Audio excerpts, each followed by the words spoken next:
नमस्कार किसान भाइयों, आप देख रहे हैं असली किसान चैनल। भाइयों, हम अपनी फसल की बुआई के लिए यूरिया, डीएपी, पोटाश के साथ साथ कई तरह के तत्व जैसे zinc sulphate, ferrous sulphate, calcium nitrate, magnesium sulphate, boron इत्यादि को भी खाद में मिलाकर हम ज़मीन पर डालते हैं और फसल की बुआई कर देते हैं।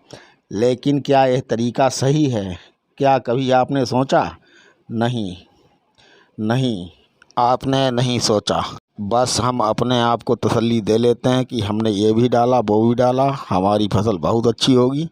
लेकिन जब फसल होती है तो तब हम माथा पकड़ के बैठ जाते हैं और कंपनी को दोष देते हैं या खाद विक्रेता को दोष देते हैं।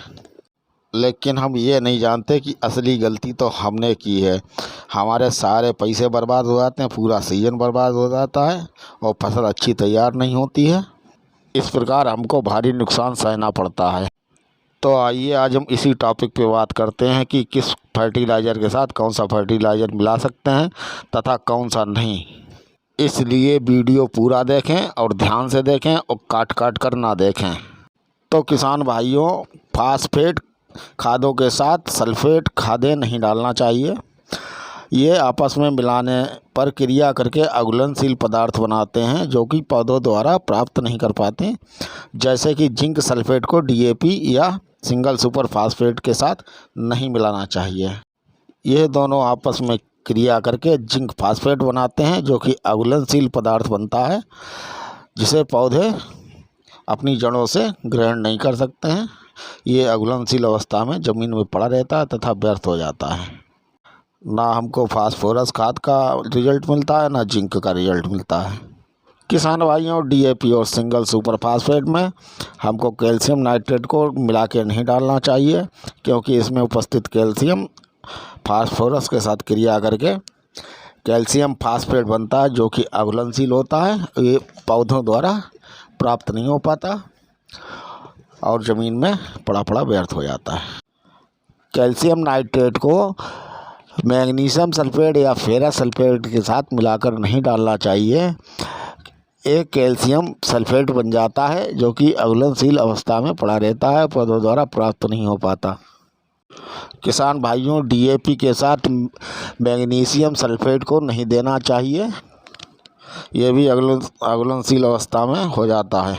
किसान भाइयों, मैं आपको एक चार्ट दे रहा हूँ जिसमें आप देखकर ये निर्णय ले सकते हैं कि कौन सी खाद के साथ कौन सी खाद मिलाकर डाल सकते हैं जिससे हमारी व्यर्थ नहीं होगी। तो किसान भाइयों, ये है हमारा चार्ट, ये आप गौर से देखिए। इसमें जो लाल निशान है, ये खादें आपस में मिला नहीं सकते हैं, और ये जो पीले निशान हैं, इन खादों को मिलाकर हम तुरंत खेत में छिड़कें, इनको मिलाकर रख नहीं सकते हैं। तथा ये जो हरा निशान है, इन खादों को हम मिलाकर छिड़क भी सकते हैं, इनको मिलाकर हम रख भी सकते हैं। इनकी आपस में कोई क्रिया नहीं होती है। तो आगे से हम जब कभी भी खेत में अपने खाद डालें तो ये चार्ट को देखकर आपस में खाद मिलाएं, जिससे हमारे फसल की अच्छी उपज पैदा हो, जिससे हमको अच्छा लाभ प्राप्त हो और सभी खादों का पूरा फ़ायदा हमारी फसल को मिले। तो किसान भाइयों, खेती संबंधी अच्छी जानकारी प्राप्त करने के लिए हमारा चैनल सब्सक्राइब करें और हम आपसे मिलते हैं एक नए वीडियो में। तब तक के लिए राम राम, नमस्कार।